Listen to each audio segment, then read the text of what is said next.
Why, hello everybody, it is me, Atari HMB, and just wanted to make sure everyone is doing well.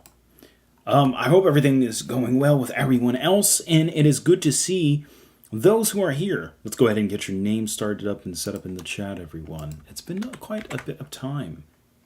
Now, let me go ahead and say, of course, give my due diligence to say hi to most of the people. So we're going to start by saying hi to Ariel Ramirez. Hi to Amina Zebulon. Welcome to the stream. Thank you so much for tuning in. That's awesome. What's up, Roswell Munchausen? Roz, please do not do that. I just got started. Hey, Flo Clown. What's going on? So today we're going to go ahead and talk about the truth about versus battles. So I want to go ahead and get something up so I can timestamp these. So I'm going to go ahead at around the 5-minute mark and get started.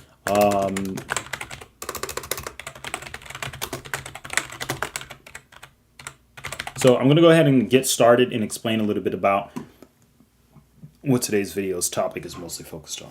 All right, so let's talk about that. Grab myself a water, because I'm going to need it. Quite a bit to go over today. So we're going to go ahead and dive in. So we're going to talk about dimensional tiering. All right. I'll go ahead and get my glove so I don't get my tablet messed up. All right. And so first and foremost, let's go ahead and open up one of the main big windows. And one of those windows is going to be involving our studio. So let's go ahead and get our Clip Studio open. All right, so this is really good. We got this open. We're going to go ahead and minimize that. All right, so we pretty much got everything open. I just want you guys to really focus mostly on the screen here, because we're going to go ahead and dive in a little bit about exactly what this really stands for, what it means. Dimensional tiering. So let's go ahead and begin. So first and foremost, and I'm going to try to interact with the chat as much as I can, but again, I will try to save questions for after this. So, hey, welcome, Harvado. So without further ado, let's begin, guys. I'm going to go ahead and get started immediately.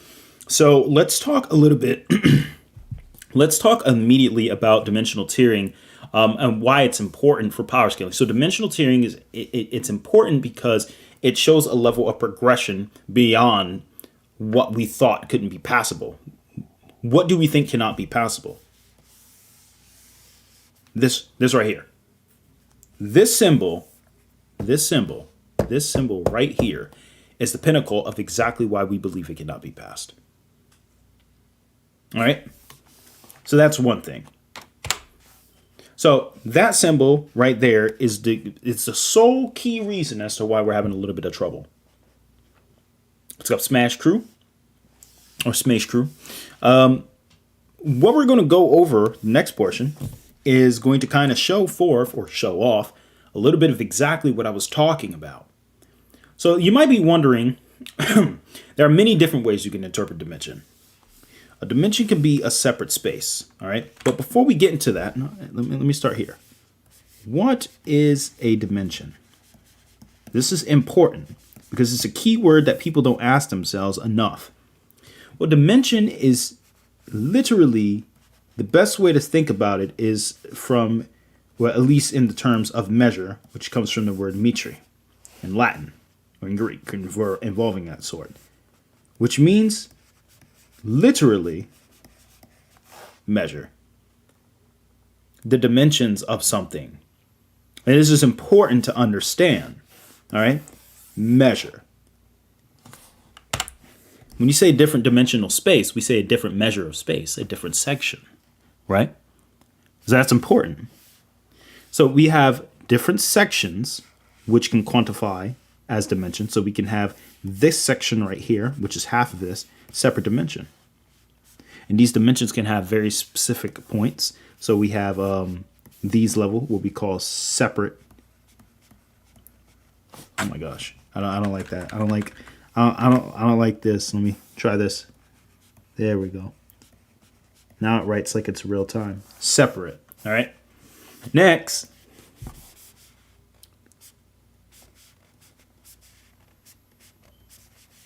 comes this. All right. You might be wondering, what the heck is this? We could just call this shape, which is a geometrical shape. The dimensions of something, the measurements of a geometrical shape. So when we say different spatial, this is another word we call it spatial in most cases, because it's involving space, physicality.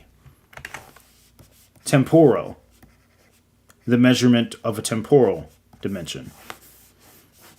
Kind of like hard for me to kind of draw or show this, but I guess you could say something like this. Change over time. And then it becomes a hexagon or something like that. Or, yeah, that should work. So it becomes a hexagon. This is to kind of show you a basic of what the three dimensions are in most cases. Obviously, this can get really complicated. All right? We start numbering dimensions to kind of keep up with what they stand for. Now, let's jump into the meat and bones. Why? Now ask yourself, guys, why is a two-dimensional being insignificant to at least the way we treat it? Why do we believe a two-dimensional being is much greater than a three-dimensional being? Why? Why is this the case? Well, to answer your question, it goes over into a little bit about understanding. All right? A line, 1D. When a line crosses its path or goes in a different opposite direction. You see the space between these two lines? That's a plane. All right? We can kind of connect those and intermingle at 2D. Now what happens when you get this? All right? Now let me go ahead and show you this. So here we got just an X. Here we got a Y. And we got an X and Y working together. Here we got an X, a Y, and now a Z. And I'm going to show you how this shape looks in just a minute. So let me go ahead and show you exactly what the shape looks like. So pay attention, guys. This is really important. And this is going to dictate a lot of what I'm talking about later on. You'll see. And sometimes I got to go over these basics so people kind of get it. So we got our line. We got our line from originality. And when you put those over, you get these cross sections. All right. Now what happens if you bring this line down? Oh, you see that? Now I know it's kind of lapping each other, but the whole premise is the z-axis allows us to get a little funky with it. You see what I'm saying? Z-axis allows us to get a little bit more funky with it. That's what I'm talking about. So now we got a box. All right. Now, there are a lot of other complexities that go into this. Now, in this case, what makes one infinitely greater than another? You see, the 1D line just goes straight. But the 2D line can go in a space where the 1D line can't. Because the 1D line, and most people treat it as infinite dots. All right? Because 0D is a dot, which is just a position. It's nothingness. All right? So in that case, the 1D line has infinite dots. 2D line can introduce a new set of infinite dots in that context, or can go in a different direction. 3D enters like a whole nother new possibilities. So that's essentially where we're going. Now, Y is a 4D person, and we're going to talk about axes. Y is a timeline, right? In this context.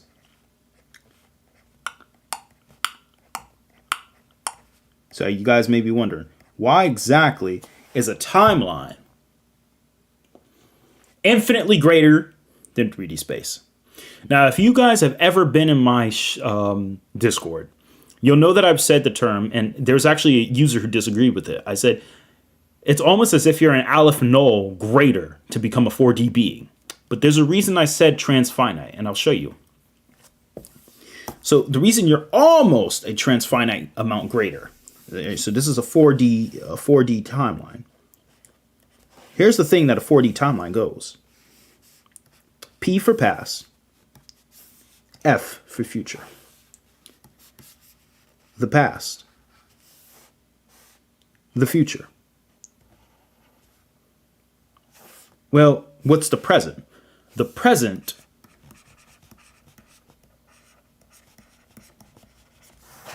all right? That's the present. The future technically in most cases already exists. The only way you could look at it is if the timeline is consistently growing in two separate directions for the past, or it's growing from the past or the beginning all the way into the future. So you can argue if it's growing like a tree where it's starting from the root and then growing outward, then you can argue that's the true present, which in most cases is sometimes how Dragon Ball treats it, but not necessarily, because technically you could still skip time. How can Hit skip time? Hit is a perfect example. He skips time because there is a future that already exists. It's the same reason. You know, it's when people argue, hey, how can Trunks go into... These are just possibilities. It doesn't matter. Possibilities already exist because if it's a possibility, it exists. When Trunks goes into the time machine to go to the past doesn't just poof and it's there. No, Goku and them experienced that before they even knew who the heck Trunks was. Trunks is going back to a different segment because that technically that place already existed. When we says create another timeline, when they say another time ring, they're saying you're creating another connection because that's the only thing being established is a connection and a change. All right, that change technically already exists. It's just being reestablished, and we're seeing it anecdotally. All right. So now we're getting this out the way. Why is 4D infinitely greater than 3D? Well, let's use our magnifying glass, all right? And let's take a closer look at, right here, what a timeline looks like, up close. All right, here's the timeline up close. All right, we're gonna use one of our members in the chat. Let's say Ariel Ramirez, who's in the chat, is saying hello to someone, all right? Well, he has to wave his hand. So in this next shot, he's waving his hand, right? And then the next shot, the person... All right, so here's the thing. He's waving his hand. Here's the car. Here's the person right here. This is the car. Here's the dust because the car just left. And he's still waving his hand. Ariel's still waving his hand to whoever he's waving his hand to. Now, what happens? Well, let's just say... all of this takes place to our perception. Then, 1 second. Now, as you guys know, a second can be broken down into 1, 2, 3, 4, 5, 6, 7, 8, 9, 10. A decasecond. 1, 2, and then we could break that down into a centisecond. And then we could break it, which is 100th of a second. And we could break it down to thousands, which becomes a millisecond, right? We could break it down even further to a micro, a nano, a pecto, etc. All the way to the Planck. Now let me make something clear. Because this is the most important thing I got to show you guys.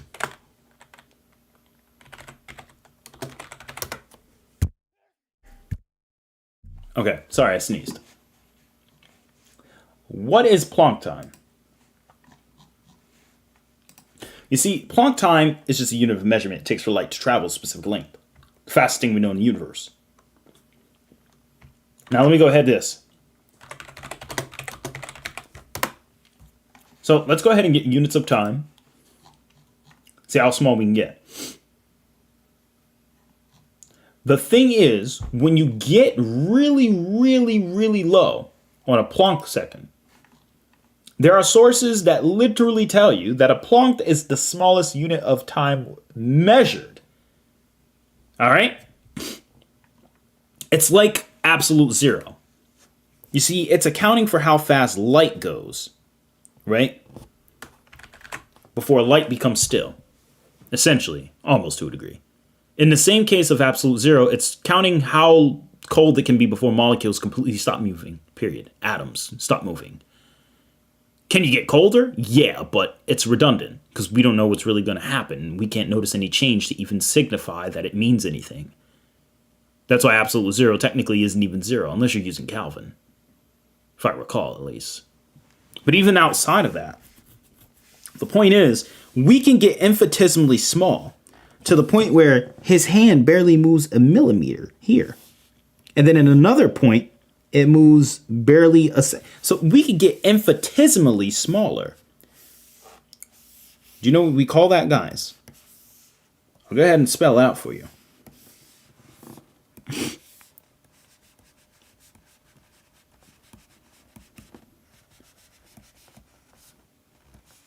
This becomes the uncountable infinity. All right? How much smaller can we get? The smaller we get, the crazier it becomes. Hope you guys are following along. So, we're going to be diving into the really good parts of this, but I just wanted to go over this. This is uncountable infinity. So that's already one type of infinity, uncountable. All right? All right, now, let's back out a bit. We can get infinitely smaller. So literally, this infinitesimal portion of a timeline contains an infinite number of 3D events. Because remember, the 4D time or Minkowski space is capturing picture by picture. It's like frame by frame. You have the universe in one frame and then the universe in another frame. If you destroy 2 frames of this infinitesimal time, you technically destroy 2 universes. It's kind of crazy, right? Now, of course, space-time is a little intermingled, of course, but we're talking about the overall how this works. So this infinitesimal amount already carries an infinite set of him waving. Every little minute detail. We can get infinitely smaller to the point where it doesn't even matter anymore. Uncountable infinities. But then, what happens after that? Now we got an infinite amount of times we can do that or repeat it with this giant timeline. So not only is 4D have infinite 3D places, but it also has an uncountable infinity. So you got 2 types of infinities. And if you're using Marvel or DC, you technically have a 3.1 dimensional construct, and you can even get down to 3.0000000 to another uncountable infinity if you're using Marvel. The Hilbert space. Though not technically, not necessarily the Hilbert space, but just kind of give you an idea how much infinitesimally smaller you could break down dimensions until you finally get to the integer of 4D. Do you see how complex and how much higher a 4-dimensionality is than a 3D? Keep this in mind when you talk about 4D and 3D beings. So that, now that you understand that, what happens with 5D? Well, basically you take a timeline and it crosses a timeline. It's kind of like the 2D world, isn't it? We call it the probability plane. Probability plane. All right. So if this is called the probability plane, we could literally keep crossing different points. Infinitely, infinitely, infinitely. You get the point. This is why we call it 5D, because the space between timelines, aka universes, is on the 5th dimensional axis. That's what we're talking about. That's what Neil deGrasse Tyson somewhat talked about. Now what happens if you take that, you got all these things that exist in a plane, and it's almost as if it's just like a flat surface again. Wait a minute, because it's a plane, it's a flat surface almost again. Because the 4D was a line. Wait, the 4th dimension is a timeline like the 1D plays. Just like a 1D is, a 4D is also a line. You have a probability plane, just like a 2D plane. And a probability plane is multiple different 4 dimensions. The space between the 4D worlds, the plane between the 4D lines that allows the lines to cross intersect. Wait a minute. And then you have a 3-dimensional object. So what happens with 6D? You guessed it. The phase space. Now, if anyone looked up Rob Ryanton or any other variants of, and again, this is, again, it could be a lot more, it's far more complex than this, but I'm trying to keep it simple. When you get to the phase space,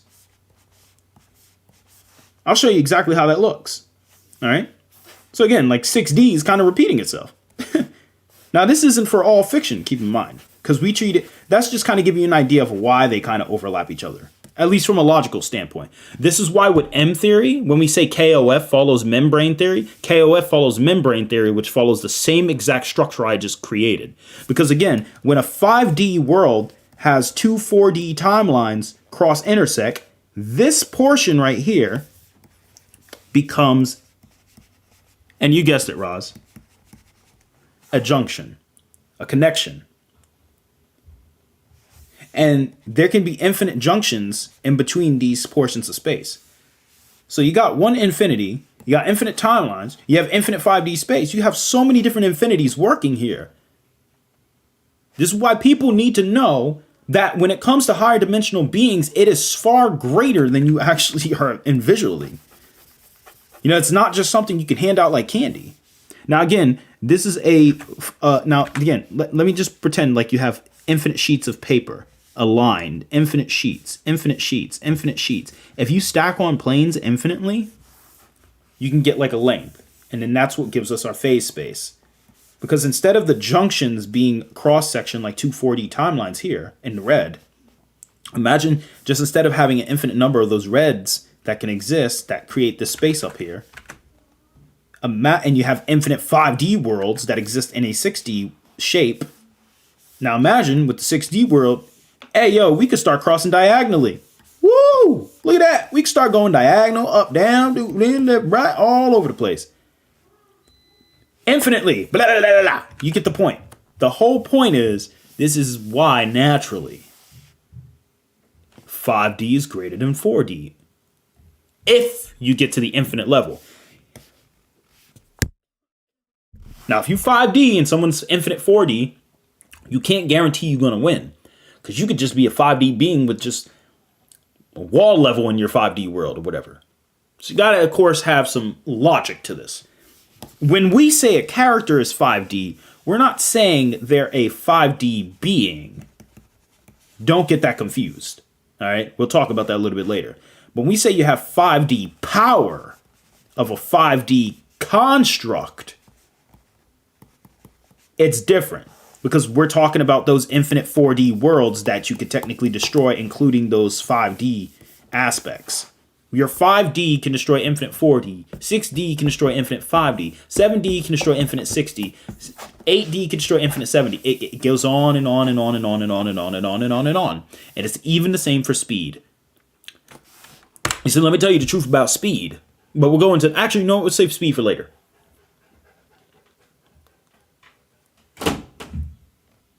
That is the St. Bernard who just laid on the door and slapped his face in the door. So now that we understand the basics, we're done. And that is the basics of Dimensionality 101.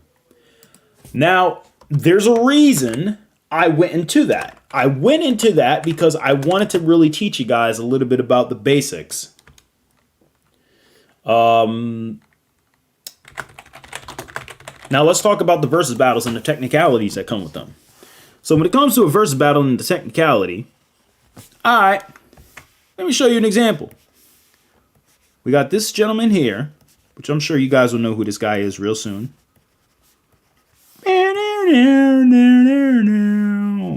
Anyway, you got this bald guy right here. All right. Let's take a look at it. You got this kid right here.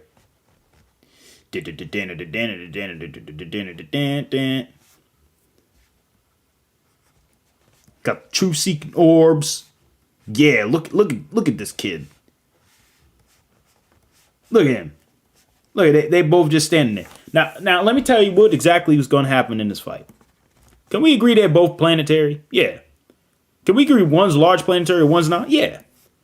But what you're not factoring in is this.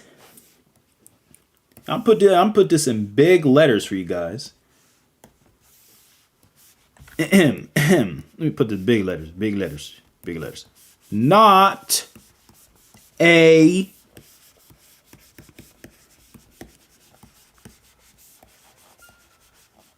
This is key.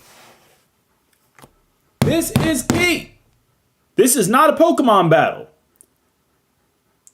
So what that means is you can't just say Saitama gonna sneeze away Naruto and blow up all of Jupiter. That's not how it's gonna work.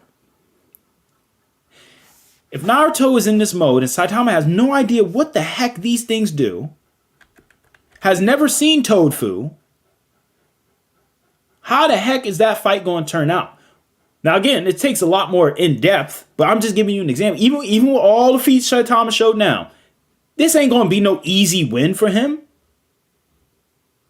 I mean, well, if he's already berserk, like if he's berserk and he's like freaking angry and he's mad, I mean, then yeah, it'd be pretty dang easy. But again, keep in mind, a little fat man called Ken Shiki can, I think what a lot of people forget is that, let me visualize this, guys. I want everyone in the chat to just write out what I'm drawing. Hey, RJ, thank you so much for the $4.99 donation. 90% of people and fans of DBZ don't understand how timelines work in Dragon Ball. Exactly, RJ. That is a very specific point, and that actually goes into a little bit of why I said the timeline of Dragon Ball is infinitely greater than the neutral zone and the Xena world, because it contains every portion of the Xena world and neutral zone infinite amount of times almost, or transfinite amount of times. Thank you, though. I appreciate it. Thank you for the $4.99 donation. God bless you. Thank you so much. Now, I want you guys to tell me in the chat, what is Atari drawing right now? I just want to know. I want to know what you guys think I'm drawing. Now, I could draw better than this, but I'm just giving you guys an example.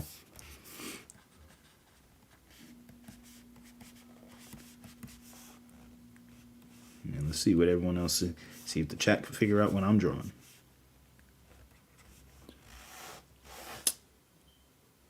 All right, it's Earth.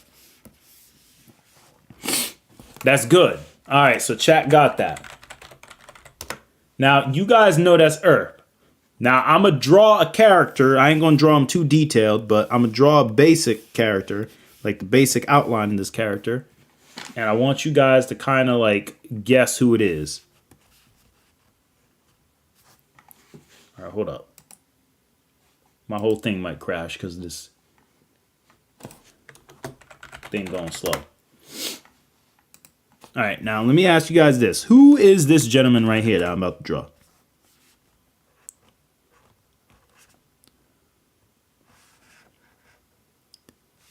All right, I think it's something like this.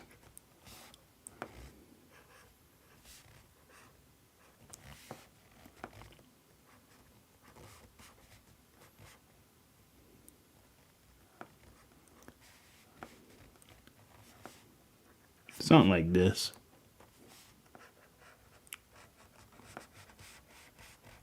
I mean, I think this is a terrible picture of him.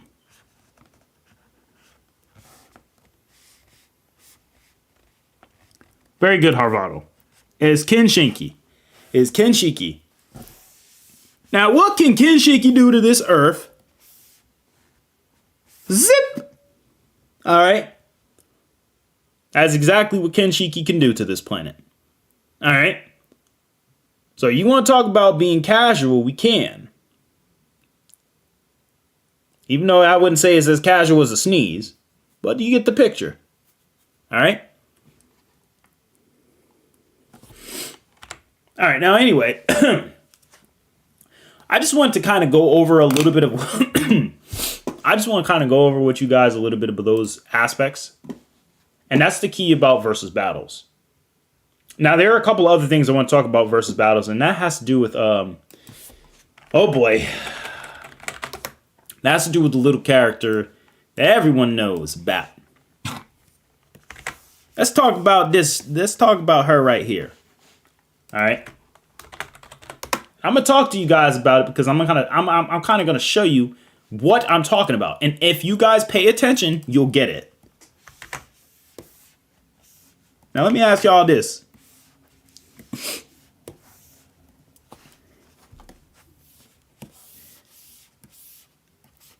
I'm going to write the numeric values based, and I'm going to keep it very simple.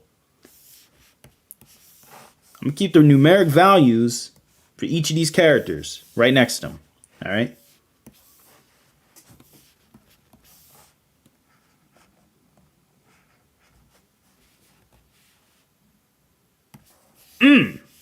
God dang. Woo! Look at that gap in power. Now, I already told you how crazy this is. But I got another hot take. In a versus battle-like setting, in character, with no prep, who is likely to win? I'll give y'all a minute. I'll give y'all a minute.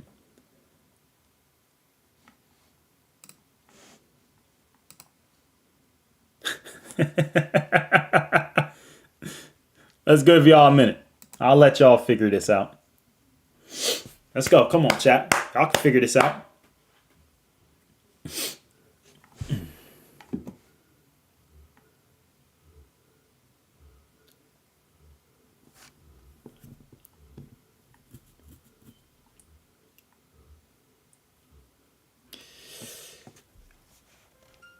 All right, the minute's up. I'm pop whoever the heck is texting me on my phone so goddamn much. Put that in airplane mode. And don't interrupt. Anyway, the winner is Featherin. No contest. Now, why does Featherin win in most cases? I'm going to teach you why. All right. The problem is back to the old conversation. Effort matters, but also what matters more, character. Now, I'm going to use the same scenario. All right. I'm going to use the same scenario, but I'm going to change something up. All right. You guys pay attention. Pay attention. Oh, hold up. What the heck, man? What the hell is that? All right, let's get a better picture than that. Yeah, there we go. All right, y'all. Hold up.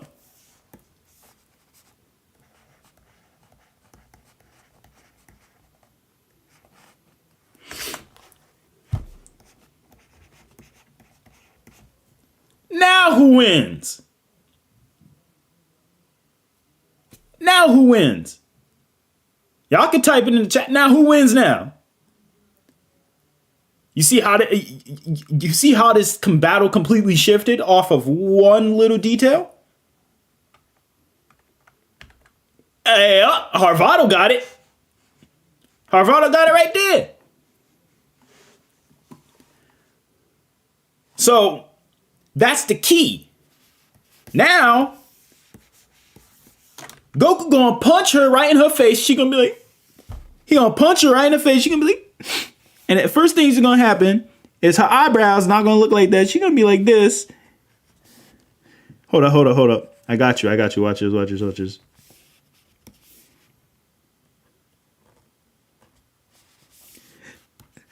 you hit me? Goku. Why you punch me so goddamn hard? I'm a girl. You can't hit girls.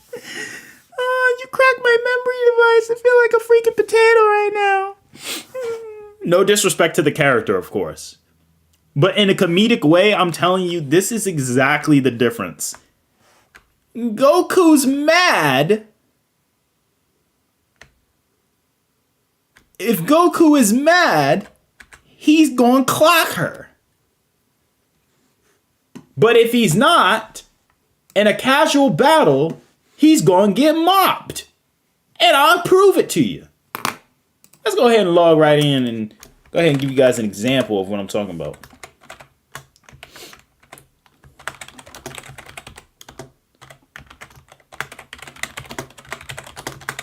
Let's go ahead and give you guys an example of what I'm talking about.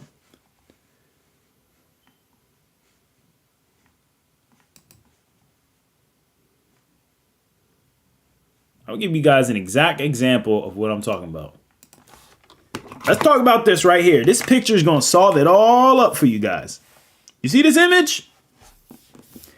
Now let's go ahead and examine this.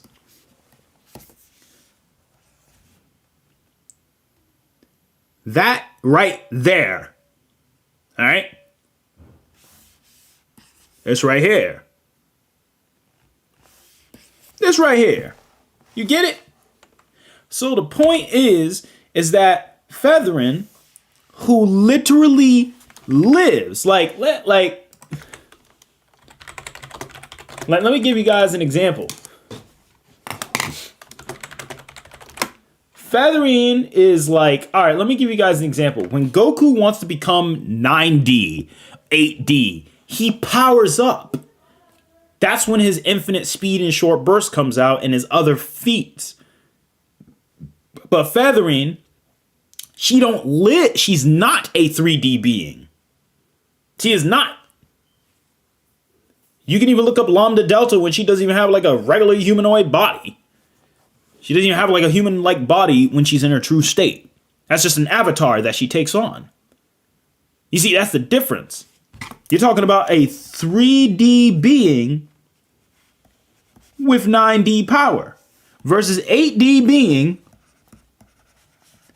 with 8D power. Completely different. Because she's constantly this is her at rest. So she literally sleeps in immeasurable speed. You get what I'm saying? She wake up and grab a cup of cookies. She literally beat Lambda Delta while drunk, allowing herself to get drunk. Beat another higher dimensional being while drunk. And if you guys are skeptical about why they're this high in scaling, I could prove it to you. But the whole point is, I'm not saying that Goku loses to Featherin on most cases, but I'm saying that, okay, yeah, I am saying he loses in most cases, but I'm saying that it doesn't mean he's always going to lose. It depends on the conditions. It's like I said, if you have enraged Gohan versus freaking Galactus, he's going to put up a better fight than if you just have regular angry Gohan. You get what I'm saying?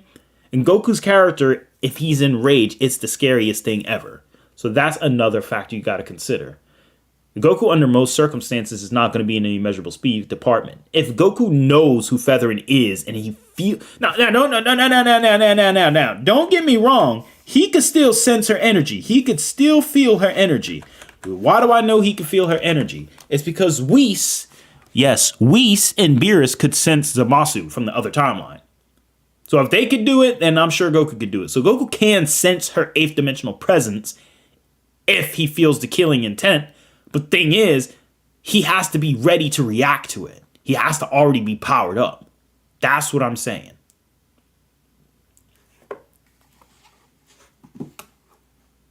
What the heck are you talking about, brother? But,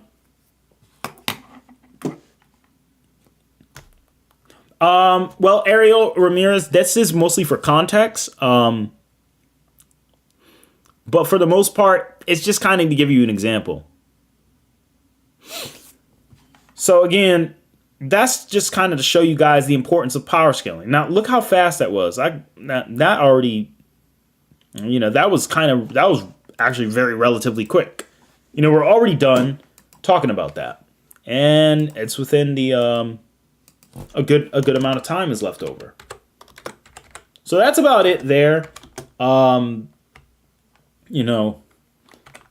And I have to say that is pretty much it.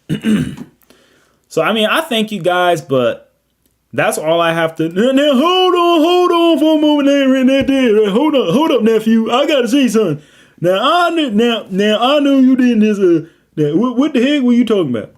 Oh my god. Okay, what are you doing here, dude? Like, come on. You see I'm streaming, man. You can't just do that up and down. Now, listen here. Now, listen, I ain't gonna only be in here for this minute. Dude, you're blocking the freaking chat. Oh, my bad. I'm scooting my little behind up here. And now, anyway, like I was saying, what I was trying to tell you is that, first off, I don't think that Goku stand a dang lick of a chance to get Featherin. Okay, why is that? Because the first thing is Goku ain't got no power. What do you mean Goku ain't got no power? Goku idiot. I mean, yeah, we know that. So he gonna drop a gun, he gonna get his behind whip, and Featherin can read your mind. I mean, yeah, but it takes more than just that to beat him. Not only read, now I do agree, if he mad, when the boy get mad, he like little black kid when you get mad when you take Kool-Aid out of the refrigerator. now, like I was telling you, the main thing I was trying to tell you is that Goku is someone who, people get over hardballing these drugs. Now, you gotta change the picture real quick. Take that text out the window. Now, you gotta tell people to stop hardballing Goku to some out-of-versal being. Why can't... I don't agree with Goku being out-of-versal, or just boundless. Man, only thing, Goku ain't boundless. If he boundless, why he still bounded by his wife? If Goku is still bounded, why is he bounded by his wife? Goku is clearly bounded by his wife, but he can't do anything else.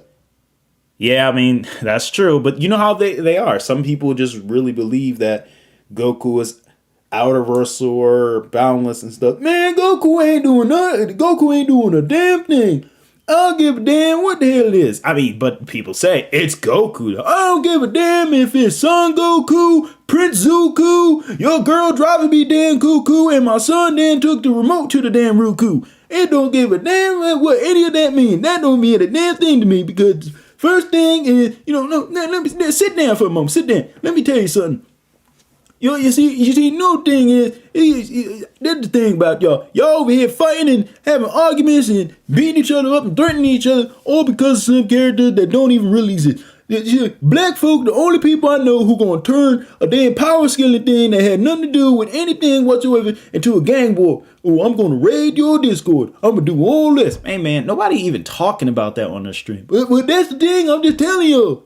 I see it all the time. Arguing in the conversation, people gonna throw their friendship away all because of character that don't even give a damn about their ass.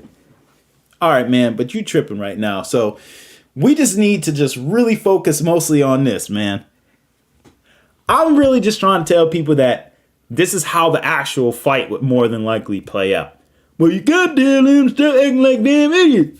Cause that's thing right there. They always acting dumb and stuff.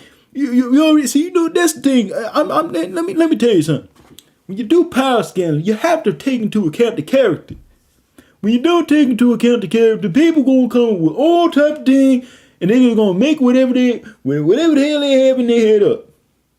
That's how people are. They do the same thing with the Bible. What you think? You know how many philosophy people done throw in around and that don't make no damn sense whatsoever. You ain't never gonna change that. The only thing you can do is represent your argument and have a community built around whatever people want to follow you, your crazy head with your crazy Goku scaling, and that's about it. Because nobody give a damn about Goku versus Feather. Goku and Feather ain't gonna fight. Why would they even fight? There's no reason for Feather not even an enemy. They're not gonna fight, and they never will. Real Kishio 7 don't never know no damn Toriyama. He probably look up Toriyama. Ain't no damn way these two fighting. So what the hell y'all doing fighting over because these characters fighting? That don't make no sense.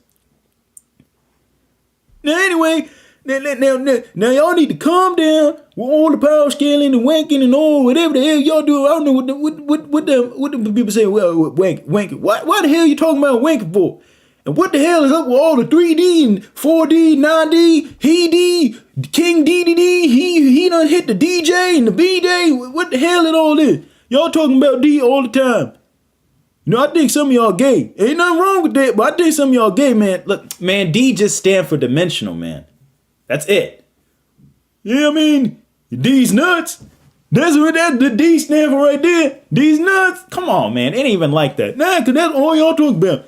Talking about D having numeric values. You know what D stand for? Dimension. You know what dimension means? It means to measure. And what the heck you measuring D's for? Unless it's on girl. But anyway, y'all get my point, man. I just had to come by and educate some of y'all. Educate? Boy, shut up, I'm talking. And educate some of y'all on some of these things with the power scale. I'll be following under these social media, these Twitters and Facebook, MySpace, your space, his space, your ass and my ass, and whatever the hell the people want to talk about nowadays. I'm just gonna say that Goku ain't soloing the damn thing beside them dishes, cause that's what Chi gonna make his ass do. You gonna tell me he boundless, but he still got to do dishes, still got to make money. You balanced. Why don't you go make a check? Go ahead and make a check. Batman can make a check better than Goku can. When you say Batman balanced, and I dare you say he balanced because if he leave out, he would have brought his parent back. So don't say no something stupid like that in the chat. I'll check you. But anyway, Dave look now, I'm old. Now you say I done been around play I done been around play a little bit long time, but I ain't got too much to deal with y'all people. All right, bro, but like, Uncle, you interrupting the stream though, for real though, because like people.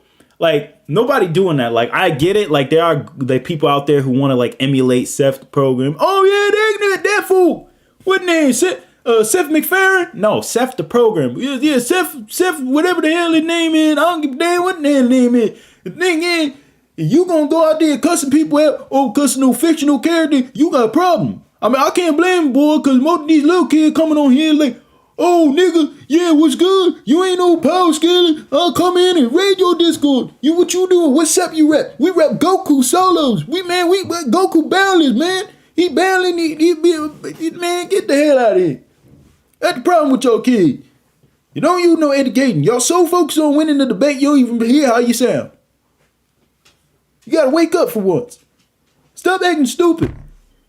And the emoji y'all so worried. I'm gonna tell you this. Some of y'all debaters who so worried about winning the debate, you make Vegeta, you probably inspired Vegeta to unlock Ultra Ego 2.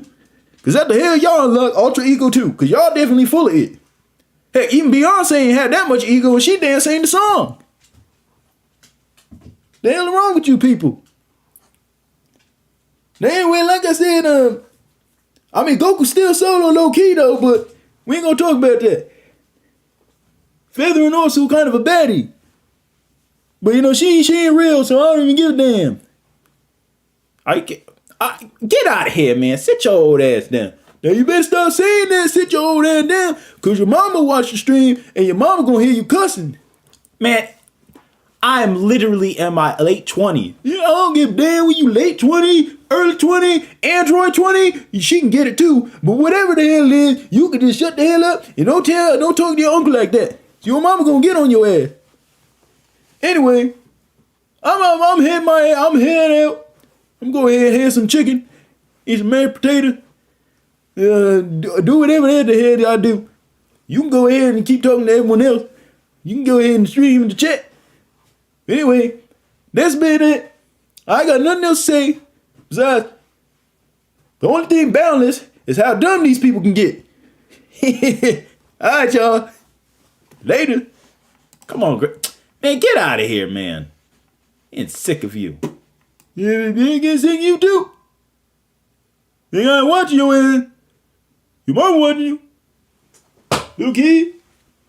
Where the damn remote control? It's a remote control. Whatever. Yo, my bad, guys. Sorry about that. He done came and took over the whole damn stream. That was he's a grandfather, but like they call him Uncle Tartar. Stuck like tar. I heard it. This guy. All right. Anyway, guys. So like most of the time, sorry about the interruption. I just gotta say, like, that's the thing is that I hope. Don't tell me chat take a like. I hope chat WR. This guy, I'm mad because the chat apparently likes Uncle Tartar. I hope that is not the case. Oh, bro, that dude. No, how do you guys actually like Uncle Tartar? This dude came in there and just started doing whatever. But I mean, Goku still is really strong, though, and beats 90% of the fictions. Like I said, most of the visual novel characters are overhyped, but the point still stands that, in a battle, like, against Yugiri can go outside of space and time. It still don't matter. Goku will clock him, or Kamehameha him, if he needs to. But it's just like, if you get rid of that weakness that Goku has over space, then, he can win most of 90% and 99% of these battles. easily. But yeah, yeah. Atari's Uncle something. You dang right. That's the problem with Uncle Tartar though. Because the problem is he comes in and he starts talking like that. Nobody understand. Well, you probably understand him. And actually, why does he sound like Cedric the Entertainer in that movie Barbershop? Don't he sound like him? No, listen here. I'm saying anything like, hey, get out of here, man. Get out of here. Damn. So anyway, like, yeah, he kind of sound like him, but whatever. The main point I'm trying to make, guys, though, is that the whole premise still stands to the fact that, these two, if they fight or whatever, it's not going to be like, the end of the world or whatever the heck you guys want to call it. I just think that's something I wanted to bring to the table, to the stream. It's a short stream, of course, but I just think I wanted to bring that to the table. Now, again, I'm going to be going into a little bit more of the power scaling aspects of it. So we're going to go ahead and look at some of the older power scaling requests we had. So that was some of the stream notes and stuff like that. So we still had the retro for the Robot Boy, and we had the verse and reverse scaling. And I think it's still important that I kind of look at that. Arvado also asked a little bit about Midaka and like what we could talk about her in that regard. And I'm going to be honest with you, some of it can be a little bit difficult because some of it I got to remember and I got to go back. So Prince Boyd, I do still got your magma going on, and I do apologize that it's taken like so long to get to it. But again, I would do the best that I can with the ability that I can. Because again, good news is, guys, we will be trying to get employed at a new area. I can't say where, but it will allow for more opportunities for streaming. Because the schedule will not... Well, the schedule will be consistent, but the thing is, I'll be able to like go ahead and stream a little bit later because I go into work a little bit later. So, things like that. I mean, I probably wouldn't do a collab, but Uncle Tartar would. But Uncle Tartar would probably cuss Geekdom and Seth out. Just because. Hey, do you want to see one of the worst versus battle wiki pages of all time? They apply tiers. Check out the versus battle wiki for Nyx and y'all. Are these from Persona? Like Nyx, the final boss of Persona 3? John Wick versus James Bond. That's a really interesting battle. So James Bond versus John Wick would really just depend on the setting. See, like those type of battles, that's what I'm talking about. Like battles like those depend on the setting. Now, let me, like, it really does. Oh, Screw Attack is always down playing Goku, man. I don't know what the heck their problem is. Like, I don't get, like, I can't, people put Goku to Boundless, it's not good, and it's not true. But I don't blame them for trying to highball Goku because there's been so much wank. Like, for example, this girl, she ain't out-versal, in my opinion. She has arguments to be it, but I don't see it consistently. But can I agree that she's an extra-dimensional being far greater than what anyone else can imagine? Absolutely. And she kind of bad. But anyway... No, but she ain't as bad as my wife. My wife's better. Anyway, the point is, you get the picture. Baki versus Snake also depends on setting. And in actual hand-to-hand, Baki punched... hell no! Bah! That's it. The first thing to happen. Snake comes in, Baki gonna... Oh, how far can you register light with the... bah! That's it. First thing that happens. Did Roz send you that Bayonetta Bible yet? I did not get it yet. It would really be interesting, though. Veterine is bad in the manga. Them lips. That's interesting. Eternal Kala. Virgil. I think... Baki versus Snake is just an interesting battle. It just is going to depend. I have to really look closer into Metal Gear Solid again. But in most cases, bah! That's all I'm going to say. Archie Shadow wins. Archie Shadow wins. Oh, post-retcon Archie Shadow. Oh, hell no. Virgil is going to clap him. Maybe. Post-retcon Monad versus Yamamoto with Bankai. Um, Yamamoto has a speed advantage. And I don't think battlefield removal will really work for Monad. So, I would give it to Yamamoto potentially, but it depends. Mostly on the speed. Yamcha Spirit, what the hell is that, bro? Hey, yo, I see what you put. Yeah. Yal Daboff and Nyx from Persona 5-3 to Outer Versal. Why'd they put them to Outer Versal? I would expect them to be like in the upper multiversal areas, but Outer? That's weird. I mean, if they're outer, there'd be no point in any human contacting them. Hey, Peter, I saw what you put. I think it's a good fight. Since pre-retcon Archie Sato is too broken. Pre-retcon Archie, the only thing broken is going to be his ribs after Virgil claps him upside his freaking dome piece. Pah! That's everything. You know, every time you think a character slaps someone in one shot, I just want y'all to put. It has to have two explanations, but pop! It's the first thing that happens. Goku versus Ramiro. Pop! Goku versus Featherine. If Goku's angry and enraged, pop! Goku versus Anos Voldy Gold. Anos is really strong. But it'll be a close battle. But if Goku starts off angry in its anime version, pop!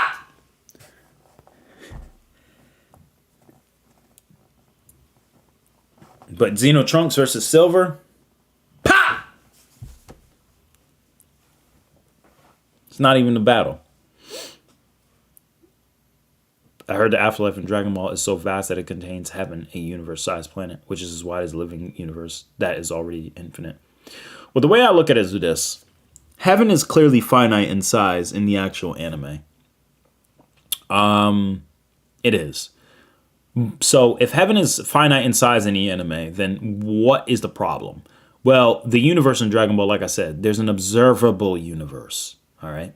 When Videl said as big, not Videl, Bulma or Videl said as big as the universe, they're really talking about like the observable universe. This is why in Dragon Ball Super we have an edge, a center. You know what I mean? We have those because the observable universe is the part with called the mortal realm. Now the mortal realm is also still infinite. It's just that's the observable part. Where life, because there are life in the unobserved universe. Like where Yakan is. Yakan's in the unobserved universe where light does not reach. And they talk about those characters. You know, the infinite universe, infinite space of light and dark where, you know, the unknown live. Yakan's one of the unknown. So, like, it's not that I'm not saying it's not infinite, but it's likely based on the observable aspect.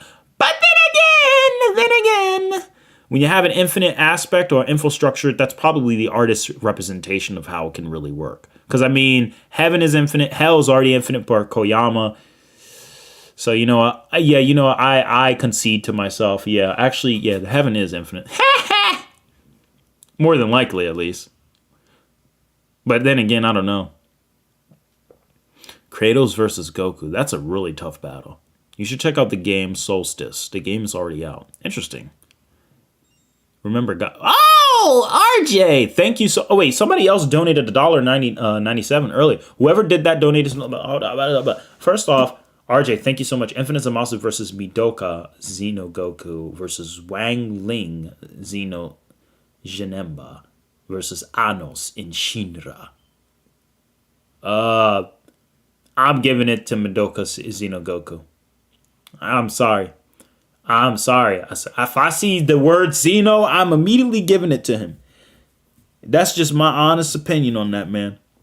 I've got to look closer into Shinra and many other characters, but that's my honest opinion on that. For real. Stride versus Joker.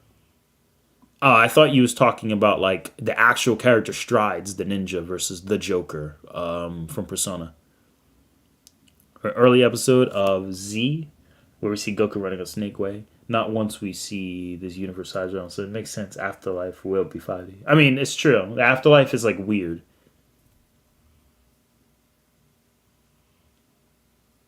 Because, like, heaven's a separate dimension, so. Does Kratos scale above 5D? Oh, hell yeah! Keaton, I could tell you objectively. Like, objectively. Not even Phoenix Wright could say objective that much. Objectively. And yes, Harvado, thank you so much for the $4.99 donation. Xenogoku versus Pre-Retcon Beyonder. Man, what kind of stupid battle question was that? See, oh man, but no, thank you for the donation. I really appreciate it. But like, if I had to give you an honest answer, bro, I'm gonna have to say that Pre-Retcon Beyonder. He has a lot more versatility than Xenogoku. Xenogoku has a lot of things he can nerf and stuff, but everything Xenogoku can do, Beyonder can do impossibly better. So I'm gonna give it to Beyonder, and it's not even gonna be close. The Beyonder is like, it's not fair. It's not fair to have such a character. Like, let me let you guys know something about the Beyonder, bro. So, you ever take a being who literally is beyond the concepts of 2.5 dimensions, 6.8 dimensional concepts, and infinite dimensions, even beyond that? Complex hyper dimensions? We're talking about characters like the Living Tribuno. And the Tribuno is beyond a super multiverse, where humans can't comprehend what the hell that is. Like, it's beyond their comprehension, because it don't even behave like we think a 16-dimensional would work.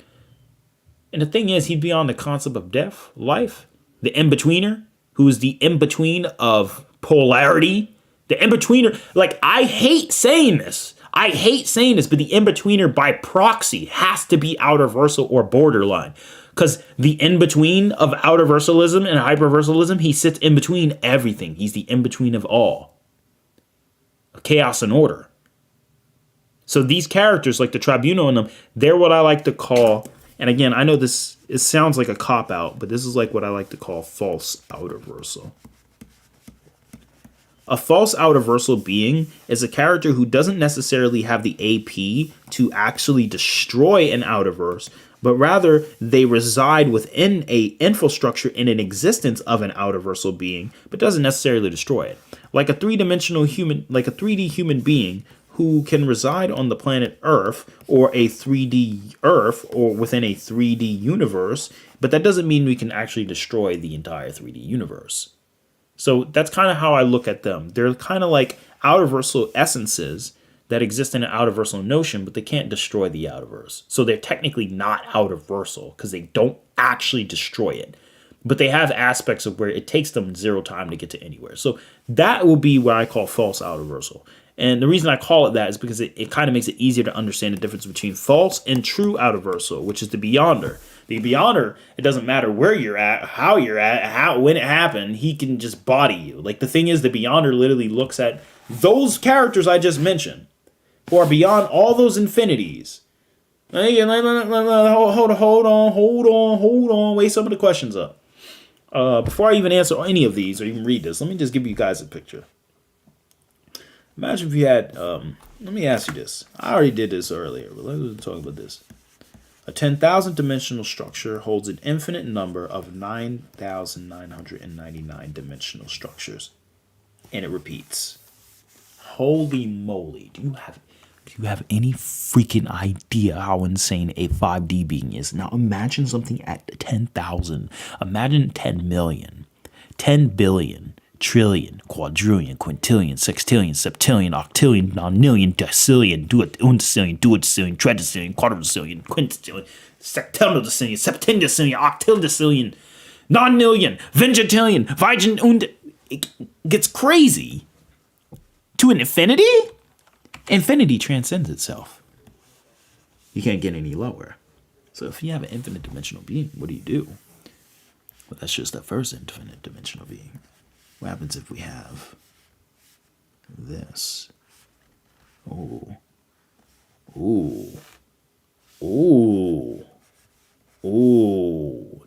Now that's scary. What happens if we have this? Oh, that's scary. That's ridiculously scary. And let me tell you, an Aleph Null has an infinite number of fractions, has all fractions that can be accounted for, evens, odds, etc., most parts, ones and twos, decimals, pi, radical numbers, integers, decimals, fractions, factorials, exponents. Every aspect of mathematical equations, every aspect and notion of uncountable and countable infinities are all within the Aleph Null, the smallest levels of infinities. Imagine you include all of that within each other and all the patterns you can get. Here's the thing. You do all that, you get Aleph Null 1. What happens when we get to Aleph Infinity? Things start to break. We're talking about an infinity. See, this is an infinity that contains infinities. This is an infinity that contains an infinity greater than an infinity. But this is an infinity that contains an infinity greater than an infinity greater than an infinity greater than an infinity greater than an infinity greater than an infinity, etc. It repeats. It's not even that it repeats. It infinitely arcs up greater. We're not done yet. What happens when you get this? Oh. Sorry, let's do this. Omega. Omega 1. What happens when we start doing stuff like this? Oh. Oh. Now we start to get into some crazy stuff. What happens when we do this? Do you see what starts to happen? Do you see how crazy this number? You guys can't comprehend this. You know what we call that? Aleph Null. We do all the Aleph Nulls. Then we do all the Omegas. Then we do the Aleph and Omegas. And then after we do that, we get into ordinals. From first to second, to third, etc. to last. When is last? Who knows? When is first? Who knows? The point is, it continues to continuously grow. Then we get Cantor's ordinal. Then we get the undescribable. Then we get the greater infinity, the undescribable infinity, the impredicative infinity. We get so many numbers that it starts to go crazy. And this, even after you hit all of this, it's still not better than outerversal. What happens if we get to absolute infinity, though? What happens when we get to absolute? It's not greater than outerversal. You see, because an outerverse is beyond the concept, the idea of dimensionality. And outerverse is beyond the idea of being measured. It is not measured. An outerverse is not measured. It cannot be measured. That's why it is beyond the concept, the idea. It is no longer bounded to being measured. There's nothing to measure. That's why speed is irrelevant. That's why attack potency, to a degree, becomes irrelevant. What do you have to multiply? There's no measuring. Multiplication is a form of measurement of strength. You are beyond the concept of dimensions. You are beyond the concept of measurability. Math. Numbers don't matter for outerversal at that point. This is how outerversal should be treated. That's outerversal. A true outerversal being does not care about any number you throw at them. Even if a Pfefferman's infinity or ordinal. And these ordinals are infinities that transcend infinities of prior infinities that have already transcended infinities, with every possible infinity that exists within impossible infinities that don't exist, that can't be described, that will be described and won't be described, that all exist within a general point of nexus that overlaps with other infinities that the human mind cognitively cannot comprehend, because it keeps going on into an ever threshold of infinities beyond the event horizon horizon, and nothing could actually describe those infinities at that point, and it just continuously grows and grows and grows and grows, and not just grows, transcends and transcends to the point where transcendency is no longer even a factor at that point, because literally the whole aspect and idea is that Outerversal is far crazier than they're giving it credit for, and that's why back in the day, Outerversal used to be boundless. Now, I'm not saying it is, but I'm saying this is why. This is why I'm very meticulous about Dragon Ball characters being Outerversal. I don't see Goku doing that no time soon. He ain't transcending numbers. Because it's going to take a hell of a lot of work to prove it again. The game they're from is based on numbers because it's programmed. The humans he comes from in the real world still use numbers. They're bounded. They still measure. Outerversiality is crazy, bro. Now, obviously, the Beyonder shouldn't logically be, this many times greater than the Outerversal entities like the Tribunal and stuff. But like I said, the Tribunal and them, they're not necessarily, they exist in the Outerverse, but they don't technically have Outerverse AP when we break it down. All right? They have the characteristics of Outerversiality, but that doesn't mean they necessarily scale to destroying one. The Beyonder can destroy an Outerverse. I do not make no damn sense. How the hell do you destroy something that is not measured? But he can. And this is why I say the Beyonder would absolutely pop Super Xeno Goku. All right, so there you guys go. I hope that explained that. Oh no! See, now you sound like Uncle Tartar. Yamcha over here like Uncle Tartar talking about. Oh man, Outerverse character shouldn't be measured by a regular tiering system. It shouldn't. You can't go hide in the outer. Hey yo! Oh shoot! God dang, man. Hold on, brother.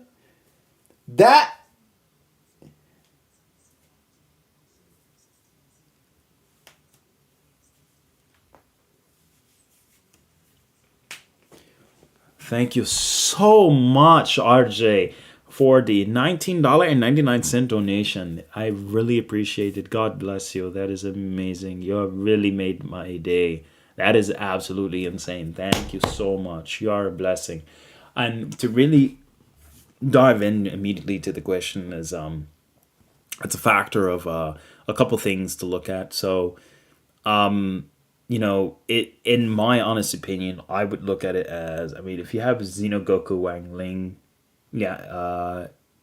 Izalzoi, Anos, and Midoka, I think it's really going to come down to the team. I'm going to still give it to the Xeno team only because of one factor, and that's Anos being involved.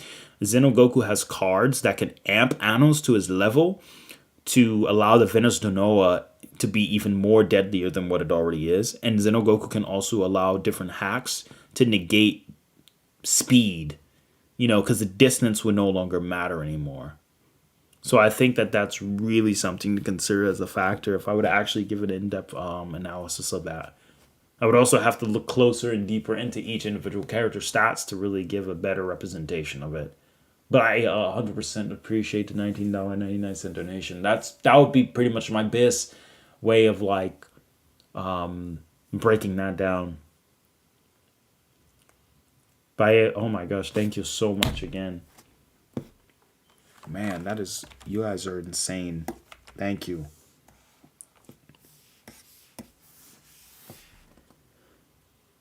Wow. That is an eye opener. Thank you so much again.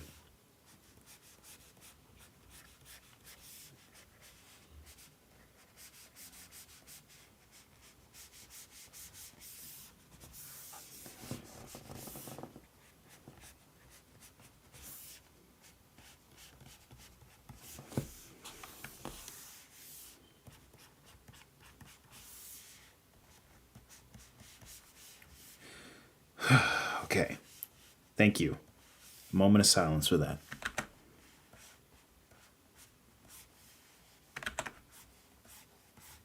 But yes, overall, that'd be my honest opinion on that. Thank you again. Oh my goodness.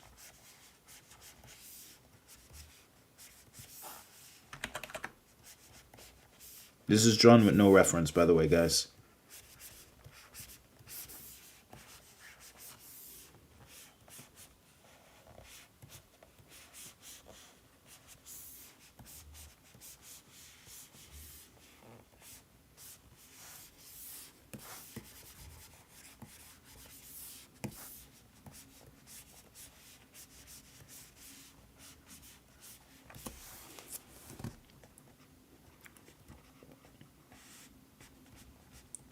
Wow.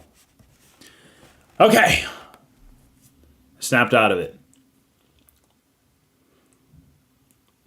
But why is Outerversal not considered omnipotent? And why is Boundless above Outerversal when it literally sounds the name by definition? Who made the term?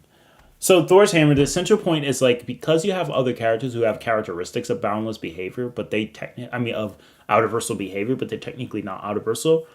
Being not measurable is not what Boundless is about. Boundless is also about not being measured, but Boundless is able to make the concept of measurability. You see? That's the difference. They can make concepts. They can take away concepts. They can invent concepts. So they're a step above. But the gap between an outerversal being and a hyper and an infinite and a complex infinite ordinal hyperversal being versus a 1D being is far greater. Like a 1D being has a better chance beating an infinite transfinite infinity hyperversal being than that same hyperversal being trying to even think about touching an outerversal being. That's the gap. Outerversal is so much greater. It's not numerical. And then a boundless being is even greater than that gap. The boundless being is so much greater. It's not even a question.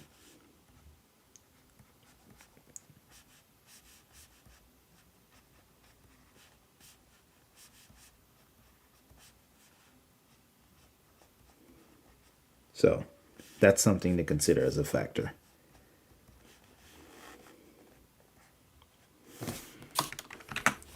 All right. Enough of that, beast. Go on. I can agree with that, Omni John. I think there is a way to get him there.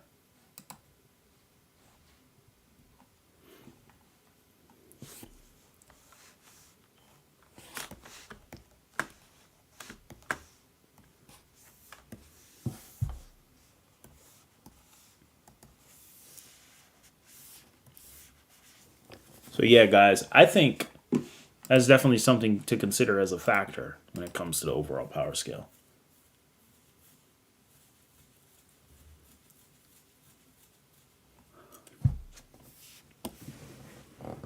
We are in the juicy part. I don't necessarily... Hi, welcome to the Republic of the United States of Brazil. I don't necessarily scale Popeye, but I have talked about him before. But yeah, there's a little bit to consider with that.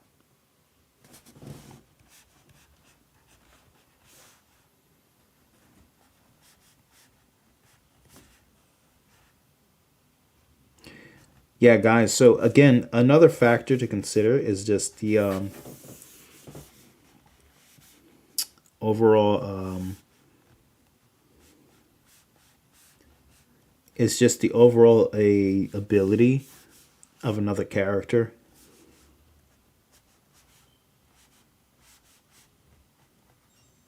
And I think. Ayo! Harvado with a $4.99 donation. Thank you so much, Harvado. Oh my goodness. I appreciate you greatly. God bless you. Holy monkey months. High-end Ijimu versus Xenogoku. Serious question this time.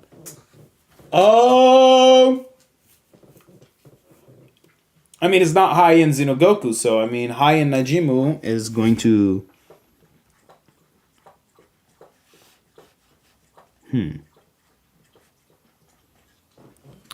So, in my honest opinion,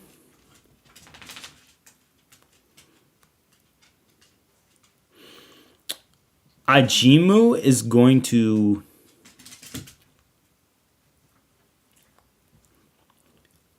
Let's see.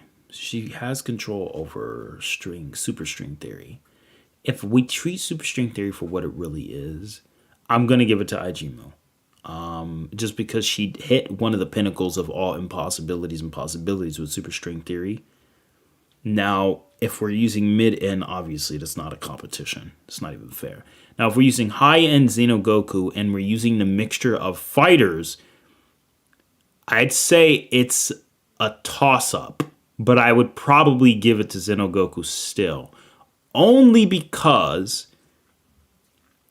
if they truly also have went beyond certain dimensional aspects as well, in that case on a high-end Xenogoku, then I could see high-end Xenogoku nulling most of the powers she has. Because although she has a lot of powers, Goku has multipliers.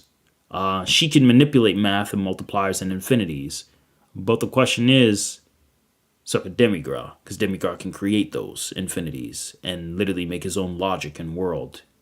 So in those contexts, it really comes down and boils into how far and specific are we going to take Ijimu's hacks? Because again, Xenogoku has resistance to all of those. Even if you're stronger than him, he has resistance to them. So that's a factor to consider because of the cards. So that's one thing we got to look at. And again, it also comes down to how are you interpreting the real world? I understand the real world's a fictional representation, but the way they treat the real world, oh my gosh, man. It's crazy. So I would say like it'd be a wash normally, but it would be an interesting high end versus high end battle otherwise. But the way Xenogoku is versus regular Goku, it's likely that Xenogoku has a chance, a higher chance. He does not play around. It's not a joke to him. So fighting Ajima immediately is not a joke to him. He'd immediately try to get rid of her.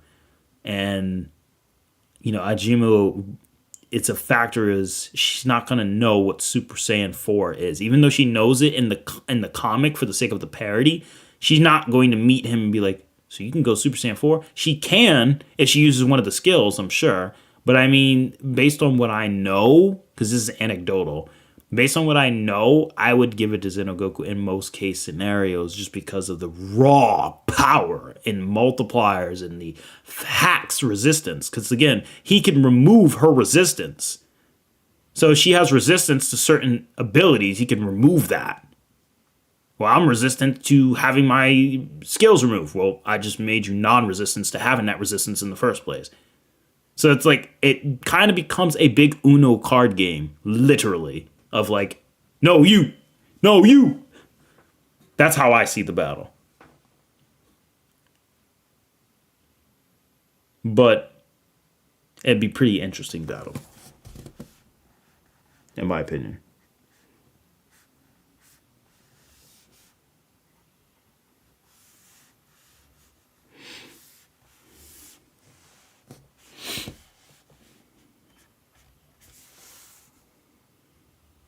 All right, guys, who is this character?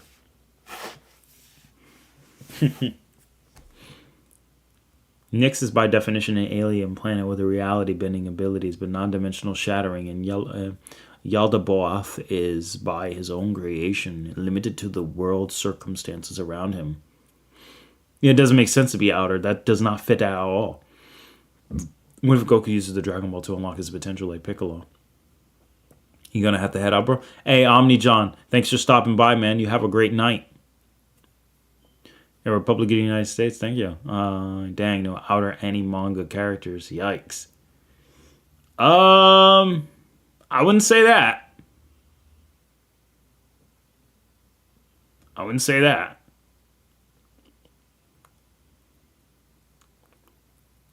Super Saiyan 3.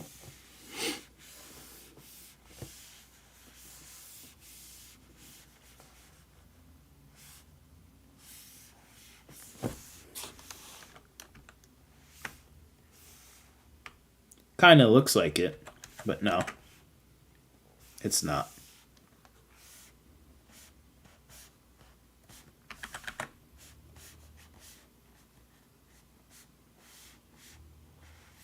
Now, I know I'm not the best here at art, but I'm trying, guys.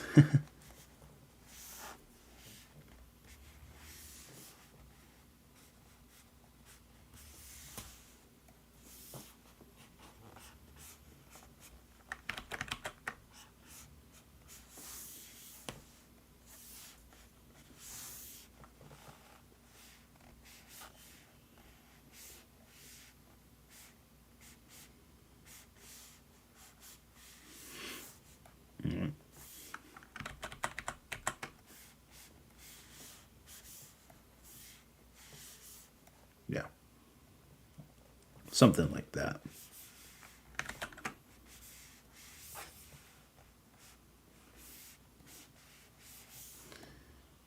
Yeah, something like that. Let's do that. Anyway, you guys get the picture. Anyway, guys. It is now getting late for me. I had to bed early. But I do want to make a couple of other announcements real quick. I want to say thank you to Harvado. Thank you to RJ. Thank you to everyone who came through the stream and actually was being extremely supportive in most cases. I do apologize. Just so you guys know, I am going off of 1 hour of sleep since yesterday. So I only stayed up mostly because I wanted to definitely get this out there. But you guys all are great. I hope you guys all have a great night. But I am going to be ending the stream at least roughly at 1 hour and 30 minutes because I do not want it to extend further than it needs to be. I wanted to get back to the others, but I can always try to stream tomorrow or the day after and try to keep my streams more consistently for this time. So that way you guys have a little bit more reliability on when I'm going to stream. So again, I apologize if I am cutting it short for some of you guys. I do want to thank everyone else for the donations today. We will definitely try to pick back up on this again so we can have a better discussion on it because I think this was overall fun. And yeah, thank you guys so much. So with that said, you guys, I definitely am getting tired as you can see from my slow responses. So you guys have a wonderful and blessed night. And this has been Atari H&B. And it's been Uncle Tonton. And I want you guys to say goodbye. And, have a good night. Don't stay up too late thinking about feathering fat ass. Because apparently all she do like get drunk and eat cakes. And all right, man, come on. Get out of here, bro. Anyway, you guys have yourself a great night. I'll be in the Discord. Kind of just chilling. But I'm not going to be like all this energy and blah, blah, blah, blah, blah, blah. So you guys, y'all have a blessed night. It's Atari H&B. And I'm signing off. Sorry, delete account. Peace, guys.